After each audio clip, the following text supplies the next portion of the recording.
জাদুঘর একটি জাতিসত্তার পরিচয় বহন করে। এখানে রয়েছে হাজার বছরের ইতিহাস। যারা কখনো এখানে আসেন নাই তাদের জন্য একটা বড় ভালো সুযোগ থাকছে। মোগল আমলের মুদ্রা, শিলালিপি, প্রাচীন মূর্তি, প্রাচীন ছাপাখানা, সিন্ধু ও মহেঞ্জোদারো সভ্যতার নিদর্শন সহ হাজারো নিদর্শন রয়েছে এ জাদুঘরে। আজ এমন কিছু দেখতে চলেছেন যা আগে আপনি কল্পনাও করেননি। চলুন তাহলে ডুব দেই হাজার বছরের প্রাচীন ইতিহাসে।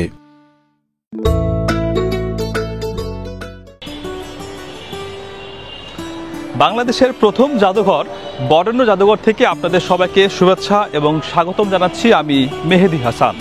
আজ আপনাদের দেখাবো এখানকার ইতিহাস, ঐতিহ্য এবং প্রত্নতাত্ত্বিক নিদর্শন সমূহ। চেষ্টা করব আমার ক্যামেরার মাধ্যমে এই জাদুঘরকে নতুনভাবে আপনাদের সামনে উপস্থাপন করার জন্য। আশা করছি পুরো ভিডিওতে আপনি আমার সাথে থাকবেন।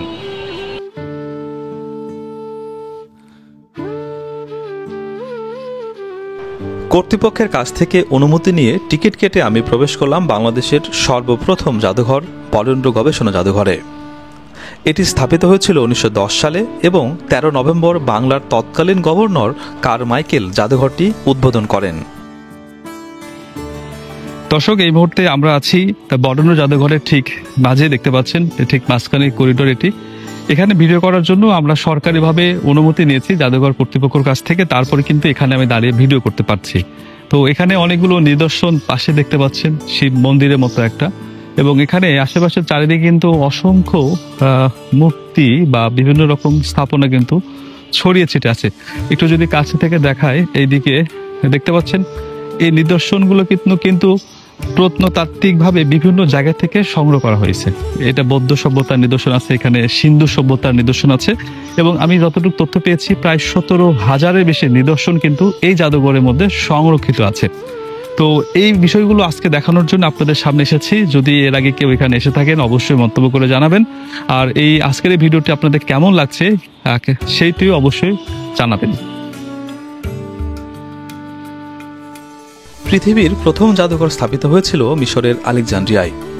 জাদুঘর মানে হল একটি জাতির হাজার হাজার বছরের ইতিহাসের ধারক ও বাহক। প্রত্নতত্ত্ব সংগ্রহের দিক থেকে বরেন্দ্র গবেষণা জাদুঘরটি দক্ষিণ এশিয়ার অন্যতম সংগ্রহশালা। বরেন্দ্র জাদুঘর প্রতিষ্ঠায় নাটোরের দীঘাপতিয়া রাজপরিবারের জমিদার শরৎ কুমার রায়, আইনজীবী অক্ষয় কুমার মৈত্রেয় এবং রাজশাহী কলেজ স্কুলের শিক্ষক রামপ্রসাদ চন্দ্রের অবদান উল্লেখযোগ্য। আপনারা এখন দেখতে পাচ্ছেন মোগল আমলের মুদ্রা ও বিভিন্ন সময় আবিষ্কৃত পুঁথি। এই সব আবিষ্কৃত পুঁথির মূল্য অপরিসীম। টাকা দিয়ে এগুলোর মূল্য বিচার করা আসলে সম্ভব নয়। ইতিহাসের সাক্ষী হতে পেরে আপনাদের কেমন লাগছে অবশ্যই মন্তব্য করবেন। আর এখন দেখতে পাচ্ছেন কোনো এক যুদ্ধে ব্যবহৃত কামান। কেন জানি না ইতিহাস আমাকে গভীরভাবে আলোড়িত করে। মনের কোণে উকি দেয় সেই সময়ের ঘটনাবলীর দিকে। মন চায় সেই সময় কেমন ছিল, সবকিছু কেমনভাবে চলতো, ইস সেগুলো যদি নিজের চোখে একবার দেখে আসতে পারতাম। আমার মতো ইতিহাসপ্রেমী কেউ থাকলে অবশ্যই মন্তব্য করে জানাবেন এবং আপনাদের অনুভূতি শোনার অপেক্ষায় থাকলাম আমি। জাদুঘরের চারিদিকে ছড়িয়ে ছিটিয়ে আছে এইভাবে হাজারো নিদর্শন। আসলে জায়গা স্বল্পতার কারণে বারান্দাতেও এই নিদর্শনগুলোকে এইভাবে রাখতে হয়েছে। দর্শক, এখন আমরা জাদুঘরের ঠিক বারান্দায় দাঁড়িয়ে আছি। আশেপাশে দেখতে পাচ্ছেন অসংখ্য প্রত্নতাত্ত্বিক নিদর্শন, যেমন এটা শিবলিঙ্গ, এপাশে সূর্য দেবতা, 9ম শতকে যেটি পাওয়া গেছে। এখানে বিভিন্ন সূর্য দেবতা বিভিন্ন রকম দেখতে পাচ্ছেন মানে এখানে যেমন আরেকটা, এখানে অসংখ্য শিব লিঙ্গ দেখতে পাচ্ছি আমরা। দেখতে পাচ্ছেন চারিদিকে কিন্তু এখানে কিন্তু 17,000-এর বেশি আপনার ঐতিহাসিক প্রত্নতাত্ত্বিক নিদর্শন রয়েছে। সুতরাং বুঝতে পারছেন এখানকার সংগ্রহশালাটা বলা হয় যে উপমহাদেশের অন্যতম সেরা সংগ্রহশালার মধ্যে একটি। আর এটি কিন্তু বাংলাদেশের যেহেতু প্রথম জাদুঘর, সুতরাং এটি ইতিহাস নিয়ে অবশ্যই আপনাদেরকে আমি বিস্তারিত জানাবো।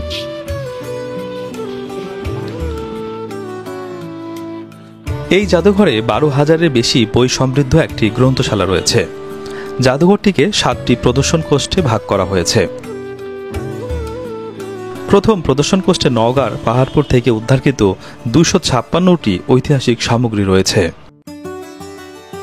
দ্বিতীয় প্রদর্শন কোষ্ঠে আছে হিন্দু ও বৌদ্ধদের তৈরি কাঠ ও পাথরের নানা ভাস্কর। তৃতীয় ও চতুর্থ প্রদর্শন কোষ্ঠে আছে বিভিন্ন দেবদেবীর মূর্তি। পঞ্চম প্রদর্শন কোষ্ঠে আছে বৌদ্ধ মূর্তি। ষষ্ঠ প্রদর্শন কোষ্ঠে রয়েছে বিভিন্ন ভাষায় লিখিত পাথরের খণ্ড।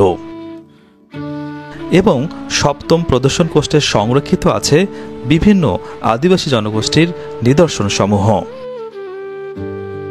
দর্শক, আপনাদের আজকের এই ভিডিওটি কেমন লাগছে? যদি ভালো লাগে অবশ্যই মন্তব্য করবেন এবং বন্ধুদের সাথে শেয়ার করবেন। আর যদি আপনি ফেসবুক থেকে এই ভিডিওটি দেখে থাকেন অবশ্যই ফলো করবেন এবং বন্ধুদের সাথে শেয়ার করবেন। আর আপনি যদি ইউটিউব থেকে ভিডিওটি দেখে থাকেন অবশ্যই আমার ইউটিউব চ্যানেলকে সাবস্ক্রাইব করবেন এবং বন্ধুদের সাথে শেয়ার করবেন। একটি ভিডিও তৈরি করতে অনেক সময় এবং পরিশ্রমের দরকার হয়। আপনারা যদি একটু কষ্ট করে একটা লাইক করেন বা ফলো করেন অথবা মন্তব্য করেন তাহলে কিন্তু নতুন আরেকটি ভিডিও তৈরি করতে আমি উৎসাহিত হই।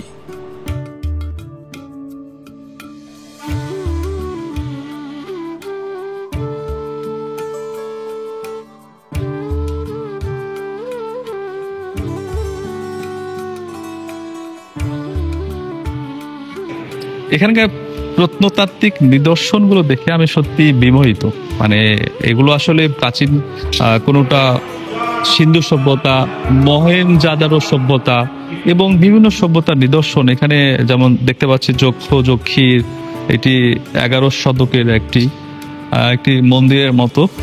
সবকিছুই মানে এক ঐতিহাসিক। যারা কখনো এখানে আসেন নাই তাদের জন্য একটা বড় ভালো সুযোগ থাকছে আজকের এই ভিডিওর মাধ্যমে আপনারা পুরো জাদুঘরটা ঘুরতে পারছেন। আমি আগে বলে রাখছি, এখানে যতটুকু ভিডিও করছি সম্পূর্ণই কর্তৃপক্ষের কাছ থেকে অনুমতি নিয়ে ভিডিও করছি। আপনাদেরকে ভাববেন না যে ভিডিওটা কিভাবে করছি, এটা যথাযথ প্রক্রিয়া অনুসরণ করে আপনি চাইলে পারমিশন নিয়ে করতে পারবেন।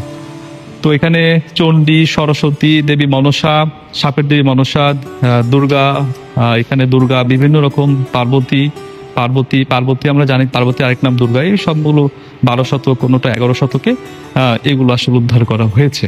আমরা জাদুঘরে আসলে এগুলো দেখতে পাই বেশিরভাগগুলো, এগুলো আসলে অতীতের নিদর্শন। দর্শক, এই যে আমরা বিদ্রোহী কবিতা পড়াই, বিদ্রোহী কবিতার যে নটরাজ মহানৃত্য পরিবেশন করছেন, দেখেন এখানে কিন্তু এই যে শিব নটরাজ এইটাই কিন্তু নটরাজ। দেখেন এটা সরাসরি দেখতে পাচ্ছেন, একটা মূর্তি যেটা ব্রোঞ্জ মূর্তি। এটা দক্ষিণ ভারত থেকে পাওয়া গেছে। হ্যাঁ, দক্ষিণ ভারত থেকে এটা একটা নটরাজ। এতদিন বিদ্রোহী কবিতা নটরাজ পড়েছেন, এই যে বিদ্রোহী কবিতার নটরাজটা এখন দেখতে পেলেন আপনারা। বরেন্দ্র গবেষণা জাদুঘরকে আজ আমি যেভাবে দেখালাম হয়তো এভাবে আপনি এর আগে দেখেননি, অথবা হয়তো কেউ এর আগে এভাবে হয়তো উপস্থাপনও করেনি। আমি জানি না আপনাদের কেমন লাগছে। এখানে যা কিছু দেখতে পাচ্ছেন সবকিছু মহাস্থানগড় থেকে সংগ্রহ করা। এর পুরোটাই মহাস্থানগড়ের থেকে সংগ্রহ করা বিভিন্ন শিলালিপি, চীনামাটির তৈরি বিভিন্ন পাত্র এবং খাবারের পাত্র এবং বিভিন্ন রকমের পাত্র। আসলে জাদুঘর মানে হাজার বছরের ইতিহাসের এক স্তূপাকার বলতে পারে। তো এই জাদুঘরে এসেই আমার সত্যি অনেক ভালো লাগছে এবং এখানকার ইতিহাস, ঐতিহ্য, এখানকার প্রত্নতাত্ত্বিক বিভিন্ন নিদর্শন সত্যি আমাকে বিমোহিত করছে। আমি অনেকটা শিহরিত, এই আবেগ আপনাদেরকে আমি বলে বোঝাতে পারবো না আসলে কেমন লাগছে। তো ভিডিও কেমন লাগে আমার, যদি ভিডিও ভালো লাগে অবশ্যই মন্তব্য শেয়ার করবেন এবং বন্ধুদের সাথে শেয়ার করে জানানোর চেষ্টা করবেন। এখানে আপনারা বিভিন্ন সময় উদ্ধারকৃত মুসলিম শিলালিপিগুলো দেখতে পাচ্ছেন। বিভিন্ন মুসলমান শাসক যখন শাসন করতেন তখন সবকিছু কখনো আরবিতে, কখনো বাংলা হরফে, সেই সময় যে বাংলা হরফটা ছিল সেই হরফে সব ইতিহাস লিখে রাখার চেষ্টা করতেন। সেই নিদর্শনগুলো রাখা হয়েছে এখানে। এবং এখানে দেখতে পাবেন আপনি বাংলা হরফের রূপ আসলে কেমন ছিল। বাংলা ভাষায় যে কথা বলি আমরা যে লিখি, সে বাংলাটা আসলে কেমন ছিল দেখতে পাচ্ছেন, সেইটারই প্রাচীন রূপটা। বলুন তাহলে বরেন্দ্র গবেষণা জাদুঘরের উপরে আজকের এই ভিডিওটি কেমন ছিল আসলে অবশ্যই মন্তব্য করবেন। সেই সময়ের ছাপাখানা এটি। বর্তমান কালের যে প্রেস তার সাথে কিন্তু অনেকটাই মিল আছে। আমি দেখার পরে খুবই ভালো লেগেছে। এবারে বিদায় নেবার পালা। বিদায় নেওয়ার আগে আপনাদের একটা পরামর্শ দিতে চাই, যারা এখনও এই জাদুঘরে যাননি তারা অবশ্যই দেখবেন। আর যারা দূর থেকে ভিডিও দেখছেন তারা যদি কখনো রাজশাহীতে আসেন, অবশ্যই বাংলাদেশের প্রথম এই জাদুঘরটি দেখে তার ইতিহাসের সাক্ষী হয়ে থাকবেন। আর বর্তমানে বরেন্দ্র জাদুঘরটি রাজশাহী বিশ্ববিদ্যালয় পরিচালনা করে থাকে। তৎকালীন বাংলার গভর্নর কারমাইকেল জাদুঘরটি উদ্বোধন করেছিলেন, এটি তার স্মৃতিফলক। দর্শক মনে রাখবেন, ইতিহাস ইতিহাসই, ইতিহাস কখনো শেষ হওয়ার নয়। বরেন্দ্র জাদুঘরটি বাংলাদেশের রাজশাহী জেলার হেতেমখাতে অবস্থিত। আপনি বাংলাদেশে যেখানে থাকেন না কেন, রাজশাহীতে আসলে হেতেমখা জাদুঘর মোড় বললে আপনাকে রিকশাওয়ালা নিয়ে আসবে। সরকারি ছুটির দিন ছাড়া প্রত্যেক দিনই এটি খোলা থাকে সাধারণ দর্শনার্থীদের জন্য। টিকিট মূল্য বর্তমানে 20 টাকা করে রাখা হয়েছে। সবাই খুব ভালো থাকবেন। পরবর্তী ভিডিও নিয়ে আবারও হাজির হব আপনাদের সামনে। আল্লাহ হাফেজ।